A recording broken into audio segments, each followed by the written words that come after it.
Hey everyone, welcome back with a Bean on Mac, where today we're going to continue our Tekken 3 playthrough, and we're going to play as one of my favorites, Bryan Fury. And, you know, the thing is with this is I was thinking of playing as a few other characters. I'm probably just going to play as Bryan, and maybe I'm just going to do like the canon story with Jin after this, I guess. You know, I don't know, I might do some Tekken Force, we'll see. I was not a big fan of it in Tekken 3 though, if I'm being honest, but still cool if they have it and stuff like that. But yeah, I mean, even like I was talking last episode about how, you know, like how much Tekken 3 holds up. I mean, even just with like non-fighting game stuff, you know, it has all the extra modes like team battle and survival and stuff like that. It has freaking Tekken Ball, or no, yeah, this is Tekken Ball, because I'm thinking of the bowling one, but in this game they have it where, you know, you punch it's like tennis essentially, or volleyball or something like that. You do attacks to hit the ball over the other side and stuff like that. It's really cool stuff. Yeah, it's a shame. I think it did come back in Tekken 7 maybe? I think it came back in one of them. But it's got all the side modes like Tekken Force, like I mentioned. Lots of really cool, fun things that are just extra added stuff. You know, that's the kind of stuff I miss about, you know, games from this era. Is, you know, they did this with Mortal Kombat stuff too. You know, it wasn't just the fighting. You know, you could have chess combat, you know, Tekken Bowl. You had freaking Tekken Force, of course, and the scenario campaign. Motor combat was awesome. Puzzle combat. Something I miss about these the time around these games and stuff like that. Always give you a whole bunch of extra modes to play and have fun, stuff like that. But I don't know, I think a lot of people look at those, you know, like if they get reviewed in like videos now, they'll say like, oh well, you know, they were just simple distractions, or oh, they were just there because, you know, just to drive in extra players, and they're not really worth anything special or anything like that. I thought those modes were always really fun. I have sunk hours into some of these side modes. You know, Devil Within and Tekken 5. Pretty sweet stuff. Round 2, fight. Man, they cannot handle that combo. Also, I did turn up the difficulty this time. We're now just playing on the average difficulty and stuff like that. So I might. I thought there was you know, going to be a few different difficulty options, but I guess there's just the 3. So I might just do, you know, hard mode with Jin next week, and we'll just call it there. Because it's not like that I don't dislike this game. It's just, you know, I mean, it's kind of one of those things. I got more options and stuff like that. But I did definitely want to play a few playthroughs of this, so that way, you know, I could, you know, pretty much say that I did it and stuff like that. But we're also going to do some Tekken Tag Tournament in the future. I'll upload the Tekken 4 playthroughs at some point in the future on this channel. And then, of course, you know, there's going to be some Tekken 5, which is my personal favorite. But story of Tekken 3, I think, is also pretty great and phenomenal. Once again, I think the characters, you know, they had a lot more to do around this time.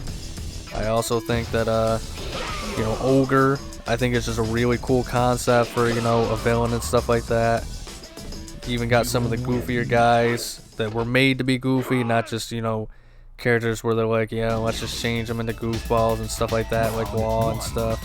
Which, you know, Paul and Law did have some goofball moments, but they were still, you know, considered, you know, tough guys and whatnot. But Moko Jin, I think, is funny, especially the one, but especially the woman one, like how it's just, somebody had to like carve the boobs into the frickin' the frickin' wooden training dummy. It's like, just so funny. I guarantee you though, somebody thought that was hot. The internet's a strange place. Somebody looked at that Moko Jin with the frickin' carved in boobs and just thought to themselves, you know, scratching their beard and stuff like that, their chin, and saying, that ain't bad. But let's not go down that road any further, though. We'll leave it at that. Well, it's still funny. And Anna actually gave me some trouble during my playthrough. She was like the only one that actually beat me on this, and I don't know. I just don't know what really happened. She just kept. This was around the time where they kept ducking my my devastating Round combo. one, fight. Oh, geez, speaking of the freaking woman, Mokujin, here she is. I also always wondered what the lettering in the back always says. Man, they're kicking my ass. Last time I make fun of wooden boobs. Alright, but we showed her who's boss. We showed her this is a man's world, a cyborg man's world. Also, I think Bryan was also really cool back in this day too. I forget if I went over in my Tekken 4 video or not, but his voice around this time was a lot more menacing and cool and stuff like that. Edgy, I guess you could say. But I don't know, I feel like his new voice actor, he's crazy and psychotic, but it's in a different way. It's a little more goofy. I don't think he's worse, but you know, I feel like he had like the perfect evil laugh around these days, but nowadays, you know, he went from kind of like, you know, freaky laugh to now in the modern games it's like kind of thing, and it's just, you know, removes a little bit of that cool factor from him, I think. What the hell, how the hell did Jin just do that? I've never seen that before. It looked like I literally hit him with the charge, and he just said, nah, that doesn't work for me, brother. Round two, fight. But I don't know what happened to the voice actor. Maybe it was a situation of, you know, he just didn't want to do it anymore. Maybe it was just Harada, who's the creator, just said, nah, you know, I don't really like this anymore. Let's make him a little more goofy, or let's get him a different voice, or make him sound maybe more sadistic in his eyes or ears or whatever. I don't know. You win. My God, Bryan is flexible. Round one, fight. Here we go, we got King again. A lot of people say that this, they call it the fit. I believe the kids these days say that this King outfit is just like, to this day, still really cool, I guess, and stuff like that. I think it's a pretty decent outfit, but I don't know, I guess people like, I don't even know what the equivalent is, but they just think it's, once again, it's the kids these days say, fresh. Or he's got the drip, or whatever it is, I don't know. Make of that what you will. He actually is kicking my ass.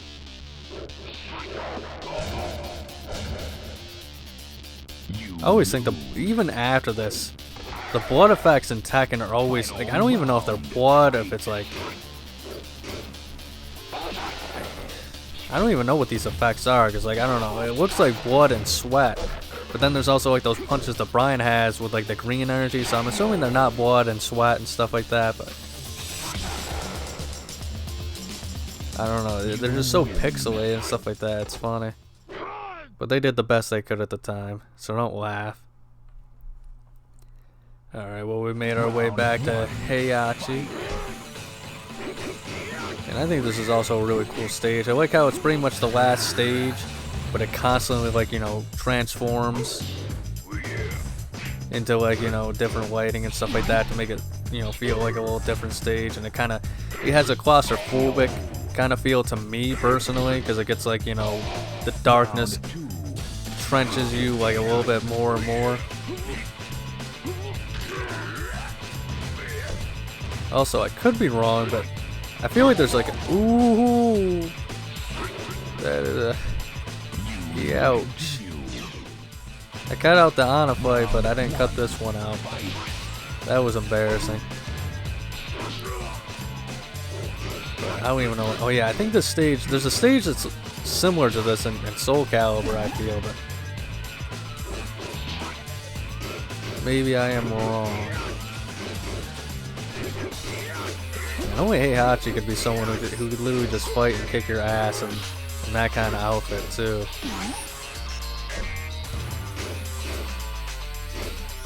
I think it's just absolutely nuts though. Such an insult to, like, people, I've mentioned it a million times, people always like to say the fighting game stories were terrible around this time. I think it was a different style of storytelling. I liked how it felt like everybody almost had like something to do. To each their own, you know. I've probably ranted about this a million times, to be honest, but it is just so insulting to the player that they advertised Tekken 7 as the end of the Mishima, you know, storyline. You know, Heihachi's gone for good. Then in Tekken 8, Jin and Kazuya, they fight. It's all about them. And I don't know. I seen bits and pieces of like the story. I don't think that Kazuya or Jin, you know, actually die in Tekken 8. So theoretically, that story could be picked up anytime again as well. It didn't feel like anything changed. But like I said, I only seen bits and pieces, so I don't know exactly what happened. But in Tekken 8, I can tell you this for a fact. Heihachi, canonically, he's still alive. He came back. Why? Who knows? They could have just brought him in as DLC, non-canon to the story, but I don't know. That's just kind of like the biggest slap in the face. Tekken used to have one of the greatest stories, I feel like, back in the day, and now it's just a complete opposite. I feel like it's just a slap in the face at this point. But thank you guys so much for watching. If you enjoyed, make sure to like and subscribe. Check out next week's episode on Fighting Friday. But above all else, please remember to have a nice day.